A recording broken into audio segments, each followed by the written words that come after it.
ব্যাংককে বিমস্টেক সম্মেলনের ফাঁকে বাংলাদেশের প্রধান উপদেষ্টা ডক্টর মোহাম্মদ ইউনূস এবং ভারতের প্রধানমন্ত্রী নরেন্দ্র মোদি আধা ঘন্টারও বেশি সময় ধরে দ্বিপাক্ষিক বৈঠক করেছেন।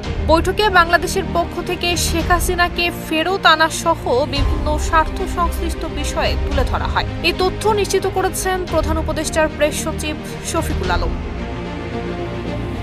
শফিকুল আলম জানান, বাংলাদেশ এবং ভারত দুই দেশের সরকার প্রধানের মধ্যে অনুষ্ঠিত বৈঠকটি অত্যন্ত গঠনমূলক এবং ফলপ্রসূ হয়েছে। আমাদের দেশের সঙ্গে পারস্পরিক স্বার্থ সংশ্লিষ্ট সব ইস্যুতেই আলোচনা হয়েছে।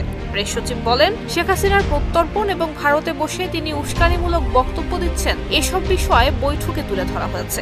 এছাড়া সীমান্তে হত্যা, তিস্তা নদীর পানি বন্টন সহ পারস্পরিক স্বার্থ সংশ্লিষ্ট বিভিন্ন বিষয়ে ফলপ্রসূ আলোচনা হয়েছে। অন্তর্বর্তীকালীন সরকারের দায়িত্ব গ্রহণের পর এই প্রথমবারের মতো অধ্যাপক ইউনূসের সঙ্গে ভারতের প্রধানমন্ত্রীর বৈঠক হলো। বঙ্গোপসাগরীয় দেশগুলোর আঞ্চলিক সহযোগিতা জোটের শীর্ষ সম্মেলন ব্যাংককে অনুষ্ঠিত হচ্ছে, যা শুরু হয় গত 2 এপ্রিল এবং চলবে 4 এপ্রিল পর্যন্ত। নুসরাত জাহান মেহেক, ঢাকা পোস্ট।